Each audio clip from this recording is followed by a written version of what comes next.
obstante, la palabra de Dios fue cerrado su canon hace 2000 años. La palabra de Dios tiene una forma de confrontar todas las cosas que sucedan. Y no solo eso, establece la Biblia de una manera muy clara, y nuestro Señor Jesucristo, diciendo: yo edificaré mi iglesia y las puertas del infierno no prevalecerán contra ella. Es decir, todo el poder del infierno, todo el poder del pecado, todo el poder del mundo no puede destruir a la iglesia.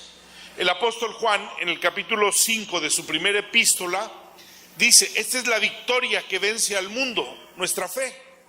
Y no está hablando que nuestra fe sea una declaración o que sea una forma solamente de decir yo creo. Cuando la Biblia habla de nuestra fe, está hablando de nuestra práctica de la vida cristiana, la obediencia que tenemos a la palabra de Dios, y que dice muy puntualmente: esta es la victoria que vence al mundo, nuestra fe. De tal manera que la Biblia no vislumbra en ningún momento que la capacidad del mundo, que el poder del diablo o que la manipulación del pecado puedan hacerle daño a la iglesia. Si hay una iglesia que tiene su fundamento en la palabra y tiene su fundamento en obedecer la palabra de Dios, la Biblia nunca vislumbra que el pecado, el mundo o el diablo puedan hacerle daño a la iglesia. De tal manera que aunque vemos muchas cosas alrededor, fuera de la iglesia, que se destruyen, que se desgajan, que se despedazan, como la familia, como los hijos, los jóvenes, las drogas, etcétera, no es algo que pueda hacerle daño a la iglesia, si la iglesia permanece en la palabra de Dios. Uno de los temas más importantes que ha sido dañado en la sociedad ha sido el matrimonio. Digamos, generaciones anteriores a nosotros veían el matrimonio como algo sólido, estable, necesario. Era una elección que se hacía incluso a temprana edad, y el matrimonio se mantenía, pasara lo que pasara, y con los problemas que hubiera, el matrimonio se sostenía. Vino cambiando en otra generación, y digamos, mi generación comenzó a ver el matrimonio como algo de pronto obsoleto que podía ser sustituido por la unión libre. Y entonces empezó a mirarse la posibilidad de la unión libre, y muchas personas optaron porque en lugar de llegar al matrimonio se hiciera la unión libre, es decir, ningún compromiso, y si las cosas no funcionaban, se olvidaba. Pero una generación después vio el matrimonio como algo totalmente innecesario, y entonces empezaron a optar por un camino donde había una relación experimental. Incluso se decía que había que experimentar antes de llegar al matrimonio. Bajo esas condiciones sucedieron muchos problemas alrededor de nosotros. Allí nos alcanzó el SIDA y nos alcanzaron otros problemas en esos experimentos. Hoy en día llega una sociedad diferente, donde la juventud no opta por el matrimonio. Es decir, hoy en la sociedad actual hay muchos jóvenes mayores que decidieron no casarse. Era una opción, pero en ese no casarse no dejaron de lado la vida sexual. Es decir, sí a la vida sexual, no al matrimonio. Y entonces ese tema que ahora la psicología está viendo como un riesgo, y que la psicología participó en esa deformación de la vida matrimonial en los jóvenes, donde justificaba que no era necesario llegar al matrimonio y que podían ser amigos, pero amigos con derechos en la vida sexual. Es decir, eso no es un juego, eso no es un mito, son cosas que comenzaron a suceder alrededor de nosotros. No lo vimos como un riesgo porque nosotros pensábamos que la iglesia seguía aceptando el matrimonio. Lo sorprendente es que hoy en la iglesia también hay jóvenes mayores que optaron por no casarse por alguna razón. Es decir, finalmente hubo un impacto que sucedió dentro de la iglesia que nunca debió suceder. Pero más que eso, ahora vienen leyes que vulneran de una manera más fuerte el matrimonio. Digamos, hoy se acepta la relación homosexual como una forma de matrimonio, se legaliza y se pueden casar hombres con hombres, mujeres con mujeres. Y lo que hablábamos en la mañana, después viene la adopción de los homosexuales, es decir, la adopción de niños por parte de los homosexuales, y vamos a recoger una sociedad. Imagínese usted los niños que están siendo formados en esos matrimonios. Y hoy, por ejemplo, en la Ciudad de México, en el país, las escuelas pueden enseñarle a los niños respecto a que ellos elijan el sexo que ellos quieran. Desde el nivel de la primaria, ya en los libros de texto, ya es una forma en la que los maestros le pueden enseñar a los niños que elijan el sexo que quieran. Y el niño puede denunciar a sus papás en la escuela diciendo que sus papás les dicen que la homosexualidad o elegir un sexo distinto al que físicamente tienen es un delito. Y entonces nos enfrentamos a situaciones que de pronto decimos, entendemos cómo está el mundo. No me sorprende cómo está el mundo, porque el mundo está bajo la autoridad del diablo y el mundo puede voltearse de cabeza. Pero de pronto yo me pregunto, ¿qué tan preparados estamos nosotros para esos impactos tan fuertes que suceden contra la iglesia, contra la familia? ¿Qué tan preparados estamos como iglesia para afrontarlos? ¿De qué manera vamos a resolver esto? ¿Y cómo van a resolver nuestros hijos sus decisiones en torno a la vida familiar, a la vida matrimonial en la iglesia? ¿Cómo lo van a resolver? Bueno, ahí tenemos un problema, y cuando el mundo impacta a la iglesia es por un problema básicamente que tenemos de falta de entendimiento de la verdad de la Biblia. En el capítulo 12 de Romanos, en el versículo 2, el apóstol Pablo dice: no se conformen a este mundo, no se hagan a la forma de este mundo, sino sean transformados. Es decir, venimos del mundo, todos traemos una cultura del mundo, de ahí fuimos rescatados, y dice: quiten su forma del mundo y sean transformados por la renovación de su mente, la renovación de su entendimiento. Sean renovados, sean llevados a una mente renovada y sean readaptados al Evangelio para que conozcan cuál es la voluntad de Dios, que es buena, agradable y perfecta. El Evangelio nos exige a todos, sin falta, sin duda, sin titubear, nos exige que entre las cosas que deben de suceder en nuestra vida cuando conocemos al Señor, no es solo un encuentro emocional con Dios, al que le llamamos recibí a Cristo en mi corazón. Tal frase no existe en la Biblia, por cierto. No existe. Mi fe no se basa en si yo recibí en mi corazón o en mi cabeza a Dios. Mi fe se basa en que yo decidí obedecer a Dios y obedecer su palabra, y tomé la decisión de tomar un estilo de vida diferente al que yo conocía, a partir de que ahora conozco la palabra de Dios, y la palabra de Dios tiene una forma diferente de vivir. Pero a menos que yo lo entienda aquí, por eso dice: sean renovados en el entendimiento de su mente, una mente renovada, para que conozcan y comprueben cuál es la buena voluntad de Dios para su vida. Y entonces dejarán de vivir como el mundo para comenzar a vivir como la palabra de Dios nos dice. El problema que enfrenta la iglesia es que mucha gente que se congrega en la iglesia no ha cambiado su manera de vivir y no ha entendido que debe de aprender o de reaprender un nuevo estilo de vida, y que la palabra de Dios gobierna en todos los sentidos su vida.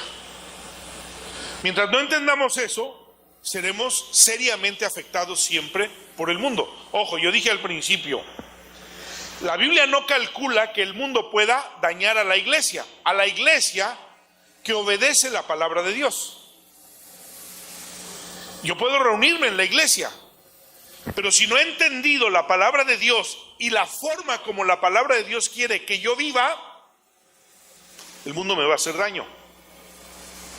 Bajo ese principio, sucede con mucha frecuencia en la consejería pastoral prematrimonial que llegan jóvenes para quererse casar, y entonces yo ahora creo que es una fortuna cada que una pareja de jóvenes de la iglesia decide casarse. Digo, qué bueno, porque suceden tantas cosas alrededor de la iglesia que no son buenas, que uno está pensando de qué manera los jóvenes no han entendido el evangelio. Pero llega una pareja y me dice, pastor, nos queremos casar. Y yo le pregunto a ella, ¿y por qué te quieres casar? Lo que les decía yo en la mañana, bueno, porque me hace muy feliz, él me hace feliz.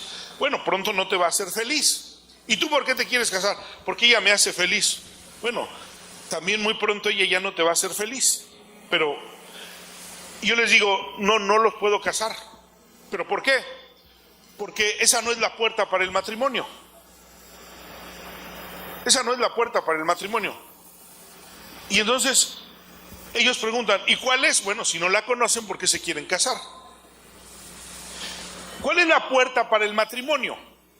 Entonces yo le pregunto a ella, a ver, vamos a entender lo que la Biblia dice. ¿Por qué? Porque desde acá necesita comenzar una educación de lo que es la vida matrimonial y la vida familiar.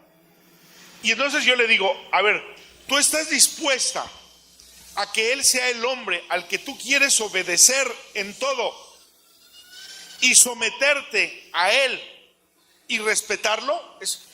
¿Quieres pasar el resto de tu vida sometiéndote, obedeciendo y respetándolo a él? Algunas veces me han dicho, es que en eso no había pensado. Bueno, pues que eso es el matrimonio. ¿Por qué? Porque es lo que la Biblia dice. Y entonces le pregunto a él, ¿tú estás dispuesto a amar, honrar, entregarte, sustentar o sostener y mantener hermosa a tu mujer el resto de tu vida? Entonces él dice, bueno, pues sí, ok, ahora dime qué quiere decir entregarte a tu mujer. Es decir, no hemos hecho en la iglesia de pronto un evangelio entendido. Hemos practicado más un evangelio sensual que un evangelio entendido. Si estamos pensando que en los votos matrimoniales, cuando nos vamos a casar, vamos a entender lo que es el matrimonio, estamos equivocados. El día que nos casamos, ni caso le hacemos a los votos matrimoniales. Es decir, no estamos pensando en la salud y en la enfermedad, en la riqueza y en la pobreza. No estamos pensando en eso. Si pudiéramos decirle al pastor, por favor, apúrele, se lo diríamos. Porque no tenemos un evangelio entendido. No estamos funcionando correctamente con el evangelio para que la gente entienda el evangelio. Recuerdo al presidente de la Junta Bautista en América Latina, el pastor Rolando Gutiérrez, decir un día de una manera desesperada: necesitamos hacer pensar a nuestros hijos con el evangelio, a los niños. ¿Por qué? Porque el evangelio es un valor entendido, no sentimentalizado, no emocionalizado. Tenemos que entenderlo. Y bajo ese principio, entonces yo puedo decir, ¿te quieres casar porque vas a obedecer, a someterte y a respetar a tu marido? ¿Y tú te quieres casar porque vas a amar, honrar, entregarte, sustentar y mantener gloriosa a tu mujer? Y entonces si la persona está consciente de lo que eso significa, yo puedo decir, ellos llegaron por la puerta correcta al matrimonio. Pero si llegamos al matrimonio por el amor eros, por el amor filos, por epitumea, como hablábamos esta mañana, imagínense el desastre de matrimonio que nos espera en los primeros días de casados. Recuerdo que llegó una mujer hace 4 años a verme, me buscó, llegó a buscarme, a encontrarme, estaba tan urgida de verme que me fue a buscar a un campamento donde yo estaba con unos matrimonios. Y me dijo, necesito decirte que dejé a mi esposo. Una pareja pues es de la gente más rica en México, la familia Chedraui, muy ricos. Y le dije, ¿y por qué lo dejaste? No, dice, estamos hablando de 20 años antes. Te voy a decir que cuando me casé, en la luna de miel, me dejó de hablar una semana. Y le dije, ¿y por qué quieres que eso sea una justificación 20 años después? Realmente tú estás buscando algo que te justifique por qué dejaste a tu marido. Pero la realidad, que tú me digas que hace 20 años él dejó de hablarte cuando se fueron a la luna de miel y tú continuaste tu vida con él, esto no es una razón. Pero somos tan vulnerables en la relación matrimonial que cosas que son en muchos casos ridículas vienen a hacernos daño porque no tenemos un valor bien entendido porque llegamos al matrimonio. La Biblia nos enseña de una manera muy clara. Quiero llevarlos al capítulo 5 de Efesios, versículo 21. Voy a darle lectura a este pasaje y quiero que entiendan muy bien el pasaje. Dice, sométanse unos a otros en el temor de Dios. Las casadas estén sujetas a sus propios maridos como al Señor, porque el marido es cabeza de la mujer, así como Cristo es cabeza de la iglesia, la cual es su cuerpo y Él es su Salvador. Así que como la iglesia está sujeta a Cristo, así también las casadas lo estén a sus maridos en todo. Maridos, amen a sus mujeres, así como Cristo amó a la iglesia y se entregó a sí mismo por ella, para santificarla, habiéndola purificado en el lavamiento del agua por la palabra. Esta palabra de santificarla es la palabra santidad. Quiere decir apartado, quiere decir téngala por única, ¿sí? Dice, habiéndola purificado en el lavamiento de la palabra, a fin de presentársela a sí mismo, una iglesia gloriosa que no tenga mancha ni arruga ni cosa semejante, sino que sea santa y sin mancha, es decir, exclusiva y sin defecto. Es una responsabilidad del marido, ahorita lo vamos a explicar. Así también los maridos deben amar a sus mujeres como a sus mismos cuerpos. El que ama a su mujer, a sí mismo se ama. Porque nadie aborreció jamás a su propia carne, sino que la sustenta y la cuida, como también Cristo a la iglesia. Por eso somos miembros de su cuerpo, de su carne y de sus huesos. Por esto dejará el hombre a su padre y a su madre, se unirá a su mujer, y los dos serán una sola carne. Este misterio es muy grande, pero es un ejemplo, una figura de Cristo y la iglesia. Por lo demás, cada uno de ustedes también ame a su mujer así como a sí mismo, y la mujer respete a su marido. Es una enseñanza muy importante de la vida matrimonial. ¿Qué debe de suceder o qué debo de conocer para tener un matrimonio estable, firme y permanente? La palabra de Dios. Aquí tomo un principio que ha sido malamente usado y malamente interpretado. Que la mujer obedezca, se someta, se sujete a su marido. Ese pasaje se lo saben hasta los esposos inconversos de las hermanas de la iglesia. Y cuando tienen un problema, ¿quién sabe cómo lo supieron? ¿Quién sabe cómo se lo aprendieron? pero les dicen, acuérdate que la Biblia dice que tienes que obedecerme. Hice un ejercicio, revisé 30 predicaciones por internet de este pasaje.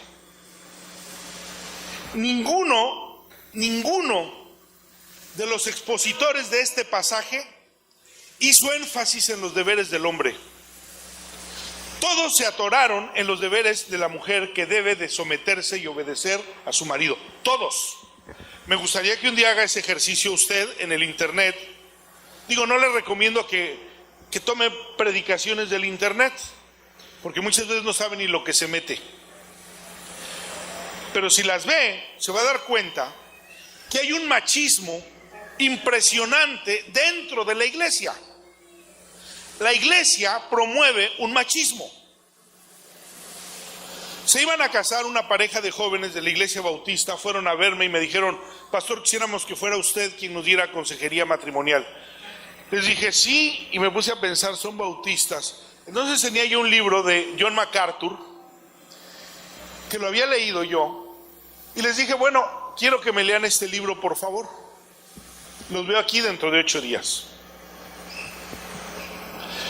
Cuando regresaron a los 8 días, venían indignados. Les dije, ¿por qué? Ustedes son bautistas, John MacArthur es bautista. John MacArthur dice que la mujer es una esclava, que Dios la hizo una esclava, literalmente así lo dice en su libro. Y bueno, las cosas que encontró ella la espantaron, y le dije, bueno, yo quería abrirte un poquito la conciencia del machismo en el que tú vives y en el que vas a llegar a vivir como esposa. Porque la iglesia tiene un machismo. Ahora, nuestra cultura de todos los tiempos tiene un machismo que hoy perdura incluso de una manera muy fuerte en los países árabes y orientales. Se mantiene más fuerte que en Occidente, pero siempre ha habido un machismo. Y mientras hay un machismo, el matrimonio no puede tener una salud completa. ¿Por qué? Porque un machismo siempre hace daño. Lo eliminaron o trataron de eliminarlo durante los años 70 con la liberación femenina, pero no en la iglesia. La iglesia mantuvo su machismo.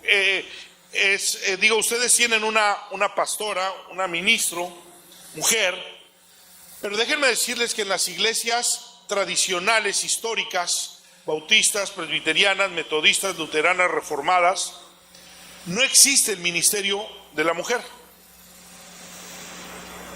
Porque hay argumentos. Digamos, el apóstol Pablo, cuando Timoteo era pastor de la iglesia de Éfeso, en el capítulo 2, le dice a Timoteo, porque no permito que la mujer enseñe. Y en virtud de eso, salió un machismo. Y es el argumento que utilizan, porque literalmente así dice la Biblia. Pero no entienden que una mala interpretación de ese pasaje da al traste con algo que no es el diseño de Dios.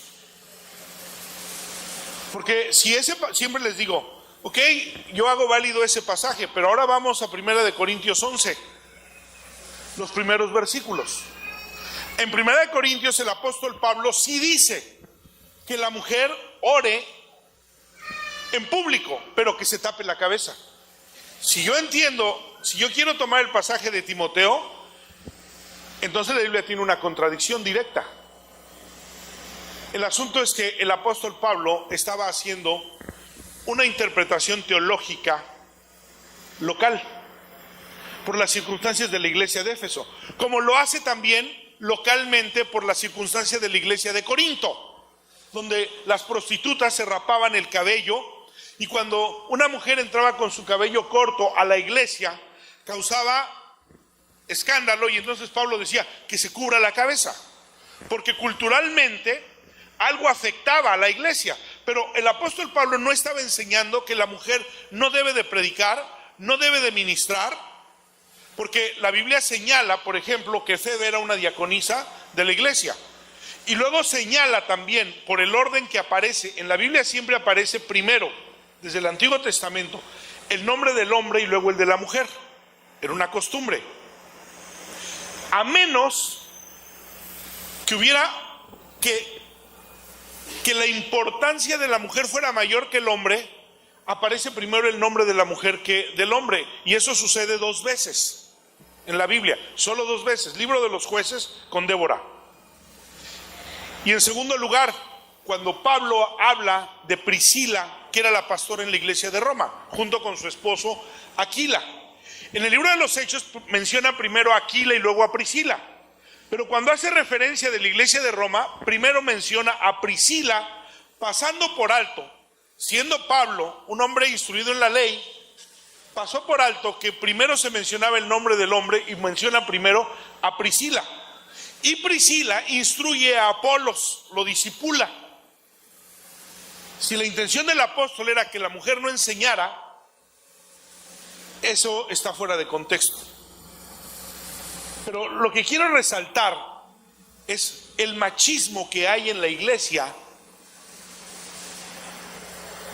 y que lo aceptamos, lo adoptamos, pero no solamente en la iglesia, en el matrimonio.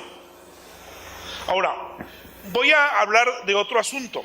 ¿De dónde viene ese machismo? ¿Dónde nace ese machismo? Capítulo 3 de Génesis. El hombre y la mujer pecaron. Estamos en el capítulo 3 de Génesis. El hombre y la mujer pecan, desobedecen a Dios. Dios llama a cuentas al hombre y a la mujer y le dice a la mujer, llama a cuentas al diablo, a la serpiente, a la mujer, al hombre. A la mujer le dice, aumentaré el dolor de tu preñez y con dolor darás a luz.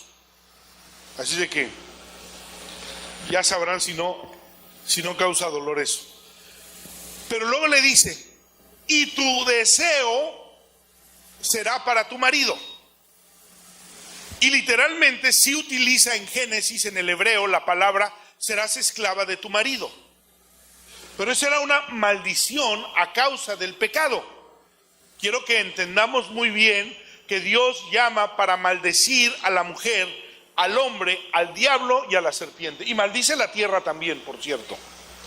Cuando decimos, ¿y por qué hay tsunamis? Y Dios ama al mundo. ¿Y por qué hay hambres? Bueno, porque le dijo, maldita será la tierra a causa de tu pecado.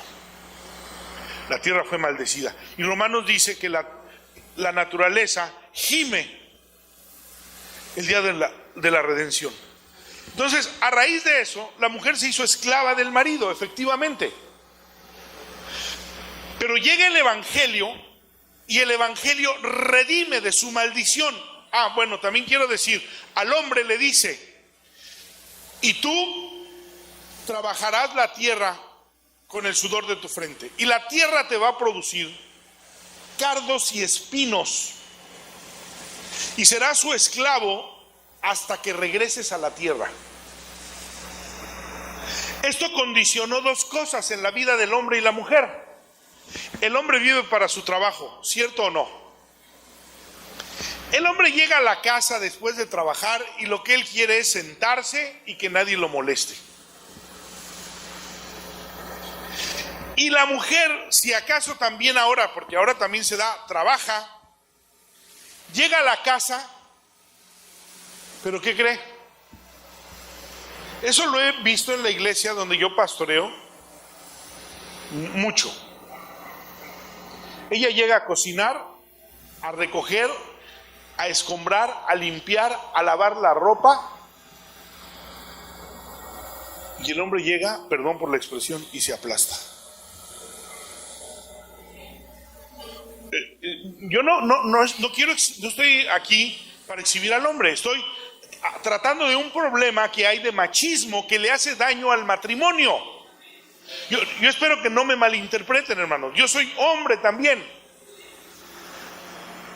No me malinterpreten. Pero eso es un machismo que sucede y que no nos damos cuenta cuánto daño le hace al matrimonio y a la familia en la iglesia. Porque además los hijos están mirando el modelo que practicamos en la iglesia.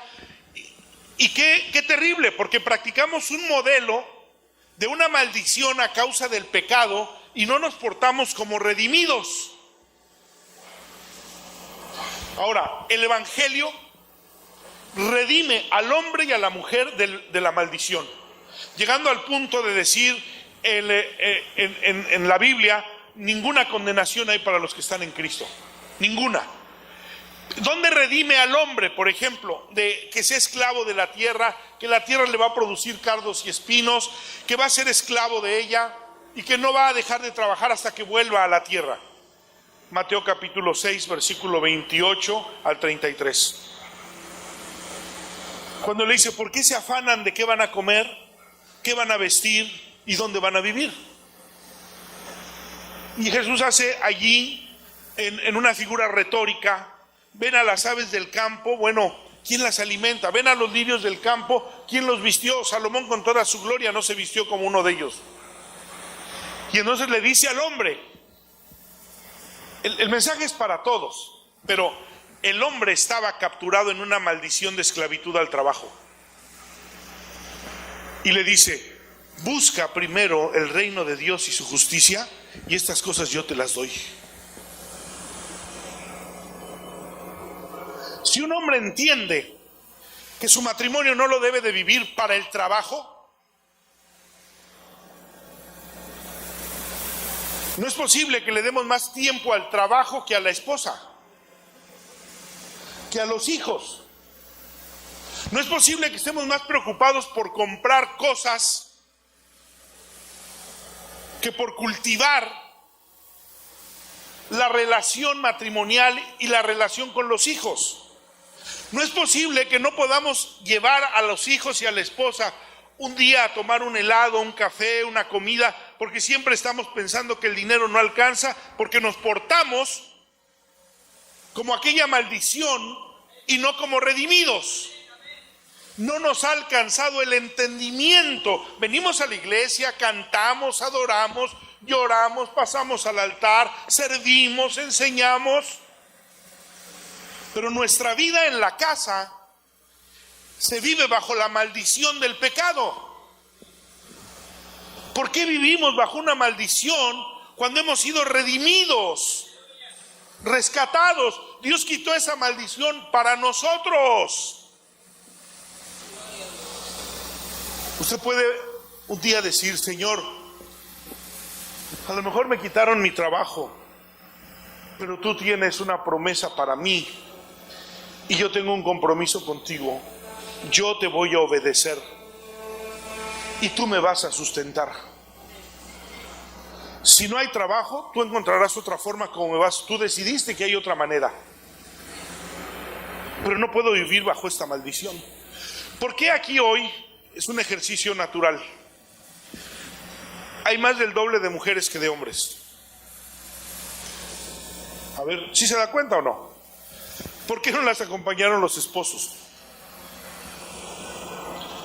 Él está trabajando, él está angustiado, o él quiso quedarse en su casa a descansar porque tiene un argumento de que está cansado del trabajo. Vive bajo una maldición. No estoy inventando, no estoy malinterpretando, esa es la Biblia. Esa maldición se hizo una cultura universal. Desde entonces la mujer es esclava del hombre.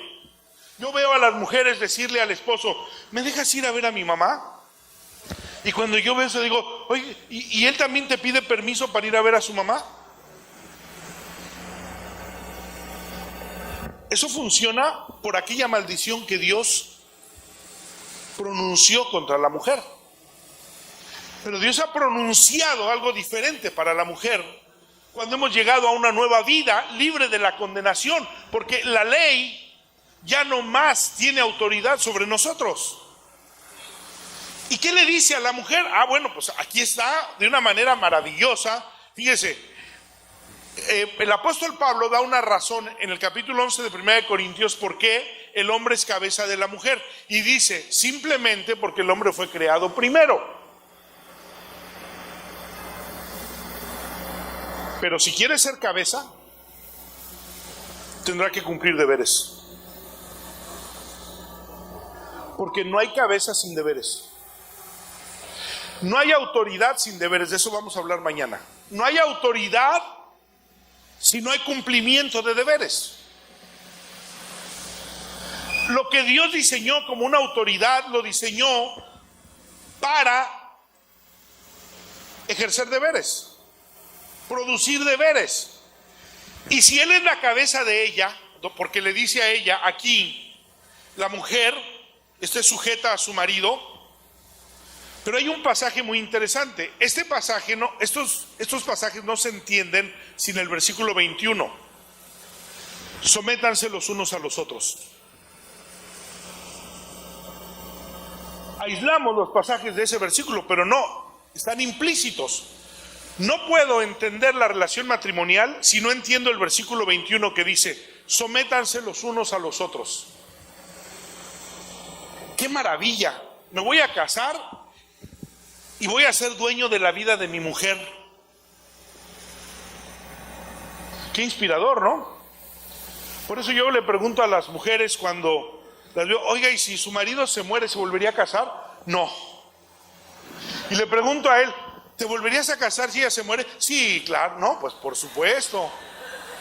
Encantado, ¿verdad? Bajo esos términos, pues por supuesto que sí. Pero otra vez, el machismo que vivimos, que no hemos roto y que se convierte, el problema no es otro, sino que se convierte en una maldición para nosotros. Porque no hemos entendido de qué se trata la vida matrimonial. Y la vida matrimonial se trata de un sometimiento mutuo. Ella se somete obedeciendo y respetando. Ahora, él se somete, de acuerdo a este pasaje, amando, entregándose. Nada de que a la mujer ni todo el amor ni todo el dinero. No, entregándose, dice, hasta la quincena. Aquí dice, entréguese. Entréguese. ¿Por qué tiene que privar un machismo? Sería bueno haber llamado a los varones, ¿verdad? Algo haber hecho aquí que les llamara la atención para que vinieran y entendieran esa parte. Pero dice, ámela, entréguese, téngala por única como Cristo a la iglesia, preséntesela gloriosa. Les decía yo en la mañana, una mujer es cara. Una mujer es cara. Y si tiene hijas, pues sepa que una mujer es cara. No es lo mismo que yo me salgo de la casa, me remojo el cabello, me paso el cepillo y me salgo.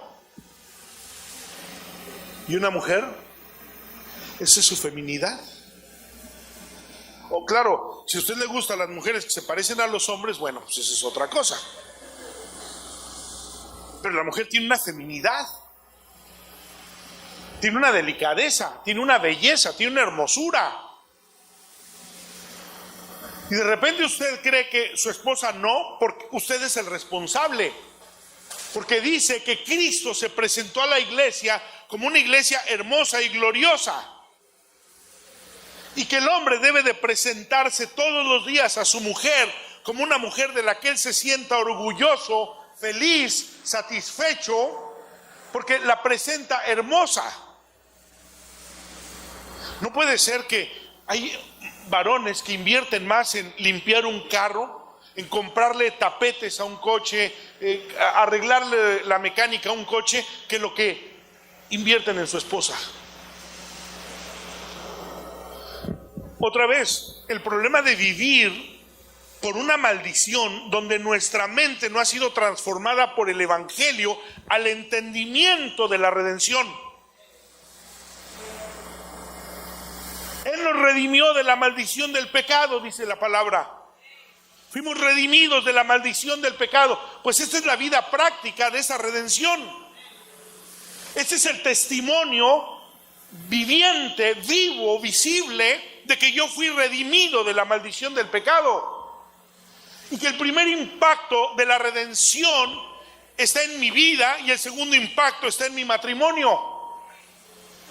Mi comportamiento y mi conducta con mi esposa delatan el entendimiento que yo tengo de la redención. Si tú crees que esto no, tú no entiendes qué es la redención.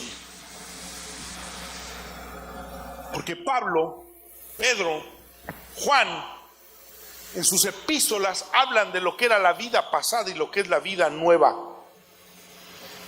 Involucran un testimonio visible. Yo creo que yo no puedo bendecir a nadie, ni puedo ser luz para nadie si primero no lo soy para mi esposa.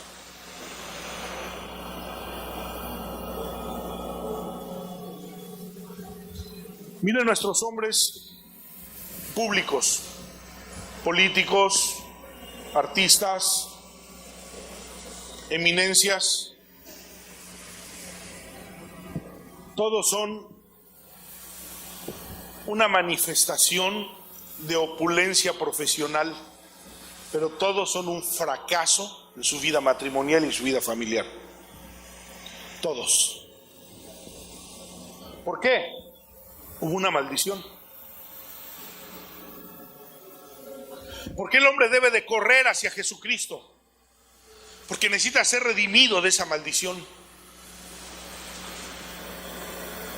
Y entonces la Biblia dice aquí que el hombre se entrega, se somete a su mujer, amando, entregándose, presentándosela hermosa, gloriosa, sustentándola, teniéndola por única. Es la manera como el hombre se entrega a su mujer. ¿Por qué?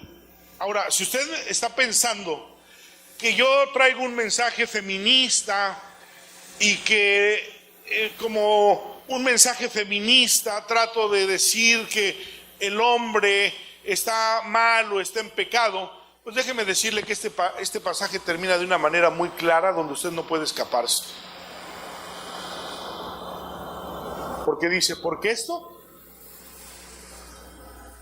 es una figura. El hombre y la mujer en su relación matrimonial son una figura de la relación de Cristo y de la iglesia. ¿Qué le parece? Es decir, en otras palabras, lo que usted como varón no sea para su mujer, Cristo no lo es para usted. ¿Así o más claro? Lo que usted no sea para su mujer, Cristo no lo es para usted. Porque su relación con su mujer es una figura de la relación de Cristo y la iglesia. Necesitamos rescatar al matrimonio de un machismo que también se introdujo en la iglesia, se ha quedado atorado en la iglesia. Es curioso, una vez le dije yo a un pastor que se puso a decir una sarta de tonterías en el púlpito, y cuando bajó yo le dije, oiga, ¿usted no se ha dado cuenta que aquí en su iglesia las mujeres que para usted no sirven para venir aquí al púlpito y las mujeres que no sirven para enseñar ni para nada son las mujeres que hacen los tamales para construir este templo? ¿Son las mujeres que llenan la asistencia de la oración? Digo, ¿no se ha dado cuenta usted? Para una cosa sí, para otras no. No quisiera yo dejar una impresión de feminismo, porque no estoy hablando de eso. Estoy hablando de cómo tener un matrimonio que va a funcionar para los dos y en el que ambos van a ser felices y van a disfrutar su relación matrimonial, y que mientras no lo hagan van a vivir los efectos de vivir bajo una maldición y los problemas que les produce vivir como si usted no hubiera conocido a Cristo. Hay muchas cosas en la iglesia que se viven como si no hubiéramos conocido a Cristo, porque no nos hemos percatado de que el Evangelio quiere normar nuestra conducta, nuestra forma de vida, para vivirla como Dios la diseñó. Solo voy a decirle esto. Capítulo 2, versículo 23 de Génesis dice: dejará el hombre a su padre y a su madre, se unirá a su mujer, y los dos serán una sola carne. No había pecado allí. Apenas Dios los había creado. Y les dice que los creó para que fueran uno solo. Viene el pecado y el pecado los divide. Y pone a la mujer como esclava de él y al hombre como esclavo de la tierra, del trabajo.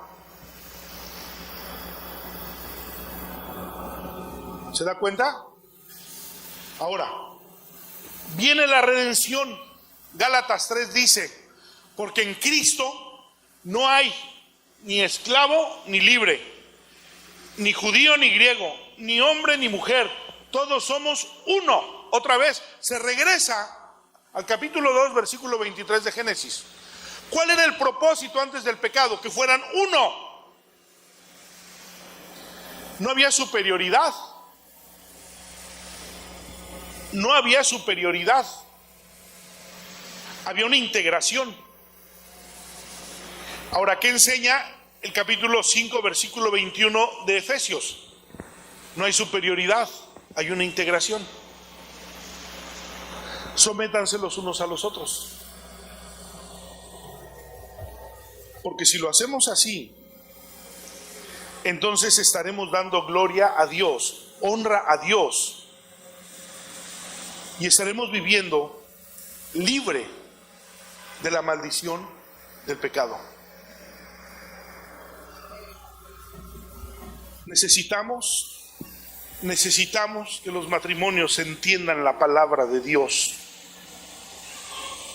para que vivan en una relación de equilibrio donde no hay abuso.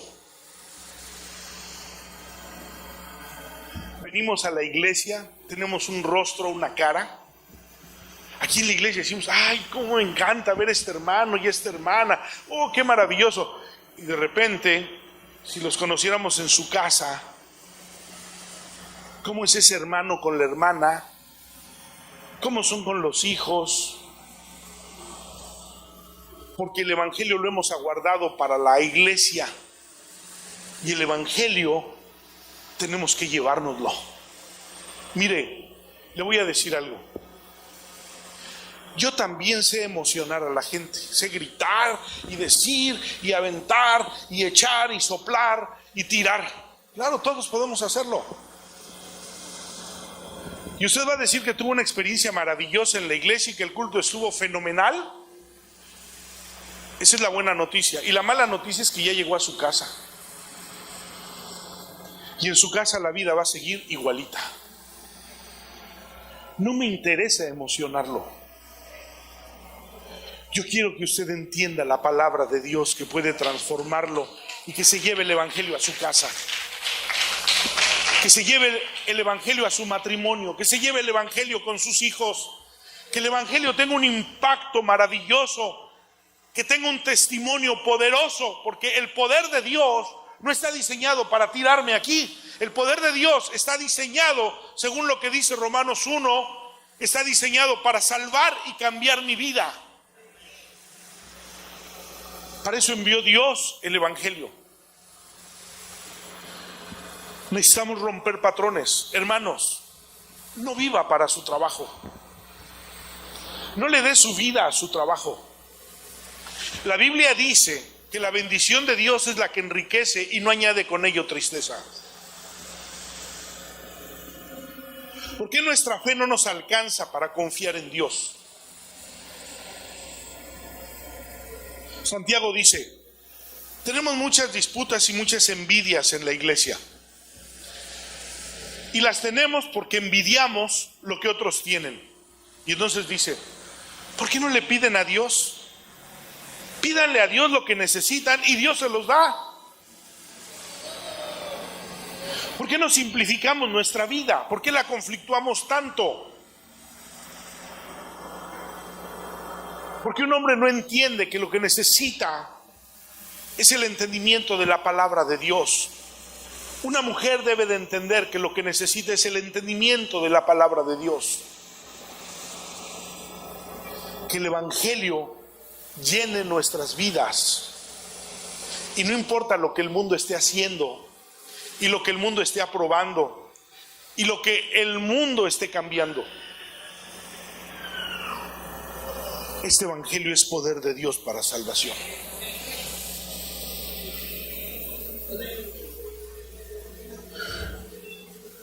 Voy a dejar hasta aquí. Si mañana tengo oportunidad y algo que quisiera yo tocar, pero yo quisiera que usted se llevara esta noche el entendimiento. Dios necesita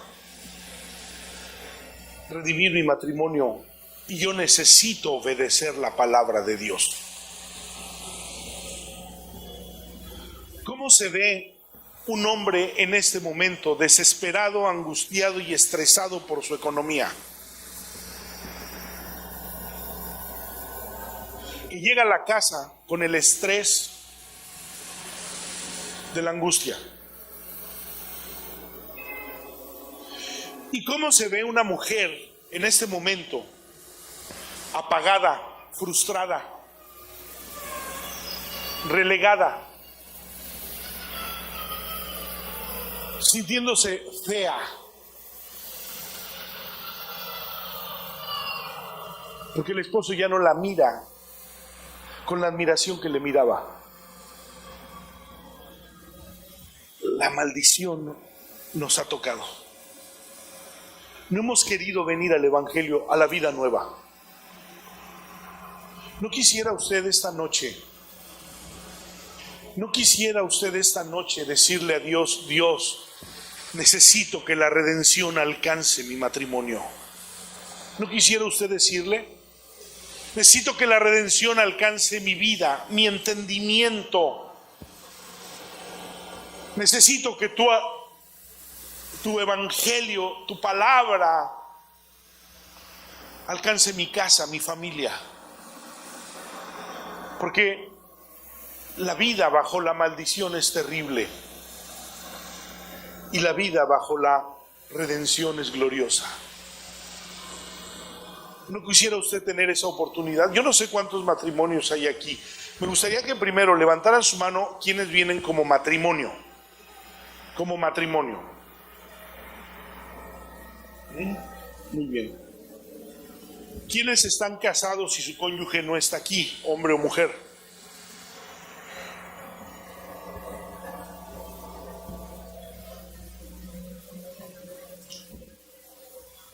Yo quisiera que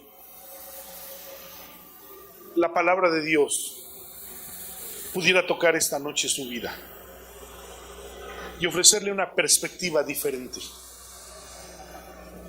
Quiero que usted, esposo, pudiera mirar la oportunidad de no vivir atribulado, estresado por la economía, porque Dios lo ha librado de la maldición del pecado. Y que Dios es su proveedor y que Dios satisface toda necesidad. La Biblia dice que Él puede darnos mucho más abundantemente de lo que pedimos o entendemos. Y yo quisiera que las mujeres se vieran libres de la esclavitud de ser esposas, de la frustración, del desgaste.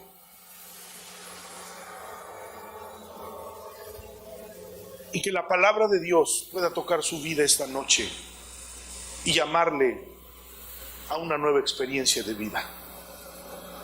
¿Quisiera hacerlo? ¿Hay alguien que quisiera? Si hay alguien, póngase de pie solamente. Solo póngase de pie. Si usted quiere esta noche que el Señor, a través de su palabra, pueda cambiar su entendimiento y pueda cambiar su entorno, su vida, sus circunstancias. Si hay mujeres solas que son responsables de sus hijos, quiero decirles, esto alcanza para ustedes. Porque La palabra de Dios nos enseña que Él es nuestro proveedor, que Él es nuestro Padre, que Él es el esposo de la desamparada. Y que no viva en aflicción, que no viva en angustia, que viva en la fortaleza de lo que la redención le regaló a causa de su encuentro con Jesucristo. Cierre sus ojos esta noche. Cierre sus ojos. Cierre sus ojos. Y pídale al Señor: Dios, dame entendimiento de tu palabra. Dígale al Señor: dame entendimiento de tu palabra. Yo creo a tu palabra. Dame entendimiento de tu palabra. No permitas que la maldición del pecado haga daño y destruya mi matrimonio, llegue a mi hogar. No lo permitas, Señor. Si de alguna manera esto ha sucedido en mi entorno, en mi vida, en mi matrimonio, quiero pedirte, Señor, que me libres de esto, que traigas mi entendimiento a una renovación de mi mente para conocer cuál es tu buena voluntad, agradable y perfecta para mi vida. Dígaselo al Señor en esta noche. Pídale a Dios: Dios, dame entendimiento de tu palabra, para que yo pueda ser transformado, transformada a la imagen de la redención, de lo que tú hiciste en la cruz del Calvario, y que muchas veces no logro entenderlo en la vida práctica, pero esta es una parte de la vida práctica de la redención del Evangelio. Dios, sana nuestros matrimonios, sánalos. ¿Cuántas veces, Señor, estos matrimonios se han visto al borde de la desesperación, de la destrucción, de la ruina, por circunstancias de vivir pensando en la maldición de el hombre y la mujer a causa de su pecado? Pero Dios trae entendimiento, trae restauración, trae sanidad, trae salud en el nombre de Jesús, Señor. Trae salud en el nombre de Jesús, para entender nuestra posición como matrimonio, Señor, y que seamos bendecidos, enriquecidos, Señor, en ti. Que tu palabra pueda bendecir nuestra vida, Señor, en el nombre de Jesús. Dios, aquí están estos matrimonios, aquí están estos varones, estas mujeres, Señor. Aquí están. Tu palabra ha sido enviada, Señor, para traer salud a su vida, a su matrimonio, a su familia, Señor. Trae completa salud. En el nombre de Jesús, Señor, te lo pido. Amén. Amén.